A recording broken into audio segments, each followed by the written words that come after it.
Good morning, everyone. This is John with the Gun.Deals, and today we're going to be talking about whether or not you should modify the standard operating parameters of your pistola. The short answer is kind of. But before we get into that, while you're here, go ahead and like, share, and subscribe, as that is free and it does help us out quite a bit. And go ahead and comment your best and worst modifications in the comments down below. Now, full disclosure, all of the handguns featured in this video are my own, and I paid my own money for them. I'm not sponsored by anyone for any of these products as far as I'm aware. In this video, we're going to be taking a look at the one positive aspect to modification, and that is going to be preferential performance, and we'll explain that a little bit more in a minute, and the three downsides to modifying any handgun, and that is going to be cost, reliability, and safety. Even though there are a lot of possible detriments to modifying your pistol, all but one of my personal handguns are modified in many ways. The only one that has managed to stay safe from being butchered is the P320, because this one doesn't need any help becoming less safe. But let's start off with the positive aspects, shall we? So here we have my carry Glock 17. This is my carry piece and has been since I turned 21, which was at this point a decade ago, which is a monument to the slow degradation of time. Now, on the outside, while it does have a really extremely bad stipple job, internally it is very stock. I haven't messed with any of the springs or strikers or plungers or anything else like that that would make this less safe. The one modification that I have to the trigger system is the Apex trigger kit and connector.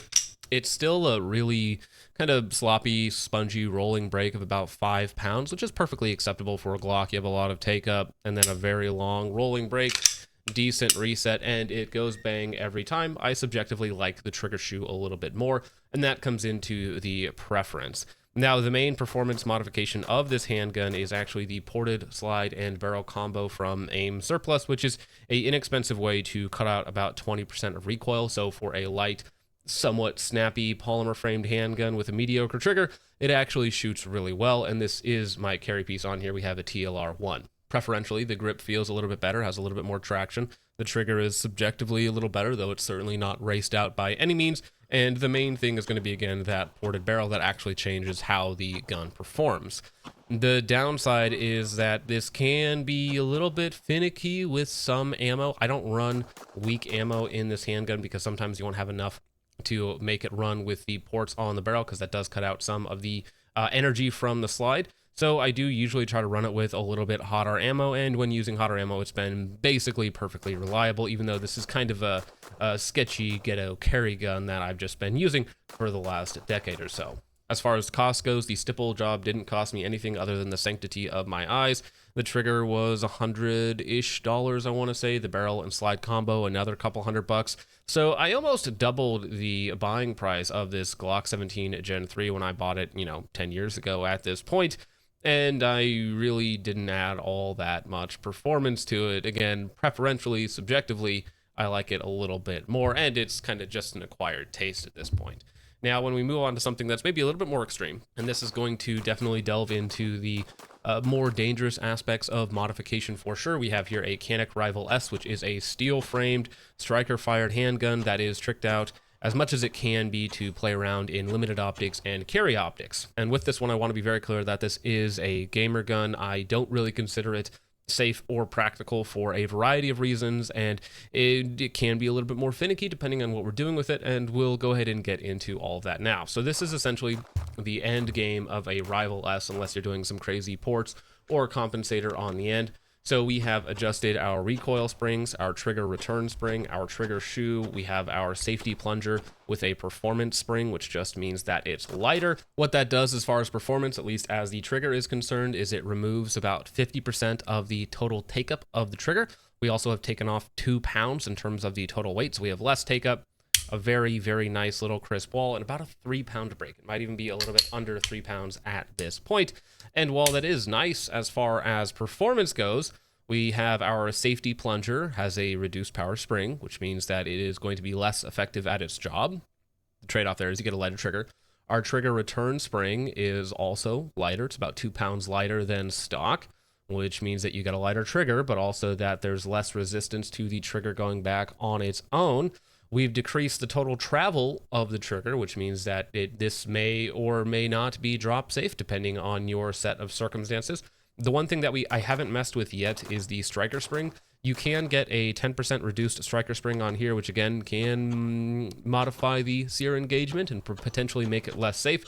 So there are mods on here that have certainly increased its performance like subjectively, even though my classifiers and my stage performance hasn't really changed. I subjectively like the way that it feels a little bit more at this point. I'm not going to make any claims that this is still a super safe ultimate carry gun, because it's simply not. I have made several modifications that make the gun less safe. Now, on top of that, if we work backwards to reliability, well, messing around with your springs and all that sort of stuff means that while it does shoot very soft and very flat, it no longer goes all the way back into battery on its own with the 15-pound spring. With the stock spring, which is about 18 pounds, it will, but in this current configuration, it's a little bit soft when it comes to going back into battery. Now, an interesting thing about the Rival S is if you get a reduced power striker spring, that can actually help it go back into battery every time. Now, when you're actually fully racking the slide, it does do it. I have had some issues with the 14-pound recoil spring, which I tried out a little bit, but that one there would be a unrecommend, as I did have a couple issues with that.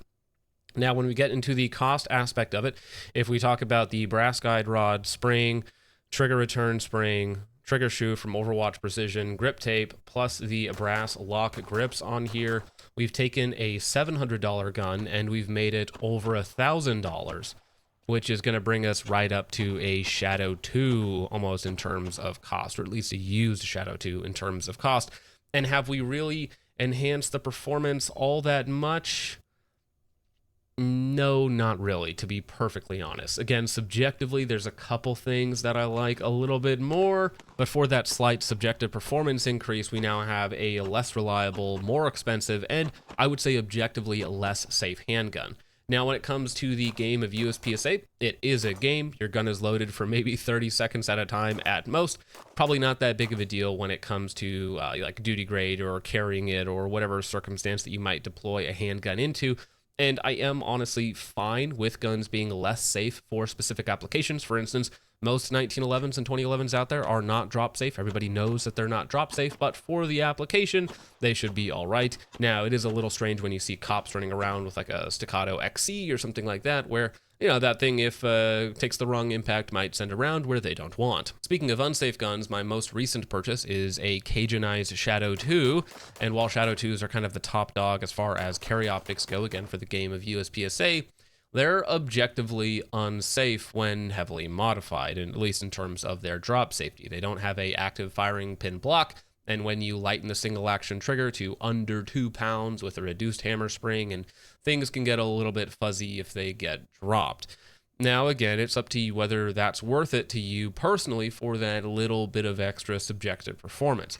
Because again, what I will say is that when it comes down to application, I feel that there is very little purpose in modifying a gun other than you subjectively like it, which of course I have done as well. Now, my counterpoint to the performance aspect is going to be somebody like Brantley Merriam. Brantley Merriam runs relatively stock Gen 3, Gen 5 Glock 17s, and he takes top 5, top 2 wins national competitions all the time, and his internal modifications amount to whatever trigger shoe that he happens to like, and a brass plug in the back of the grip, and an optic on top, and that's quite literally it. So you can chase performance, quote unquote, but I think that that is ultimately a losing proposition if you are continuously trying to chase the performance of the gun rather than your own personal performance. What I would really recommend to people, and something I wish that I had taken to heart much earlier, is rather than chasing the performance of the gun or some sort of subjective measure that you may or may not like about a specific aspect about it, if you focus on your personal performance and what you can actually do, the modifications of the pistol matter less and less. And so you will save yourself a ton of time, potentially avoid reliability issues, and potentially avoid a accident or another issue that can affect you or somebody that you care about. Now, to counterpoint the counterpoint, you can also just enjoy modifying your handguns. You can just enjoy playing around with different triggers and grip tape, grips, weights, springs, all that sort of fun stuff. Maybe you're just a nerd. Maybe you're just a tinkerer and you like to mess around with a gun and make it feel exactly how you want it to feel. And that's the camp that I kind of feel in. But I shouldn't ignore the cost, reliability, or safety issues that can possibly come when you take modifying a gun to extreme levels. So, with all that out of the way, gentlemen, let me know what you think of modifying pistols. Again, let me know what your best and worst are in the comments down below. And with all that out of the way, gentlemen, thank you so much for watching. I hope you all enjoyed. I will see you in the next one. Peace off.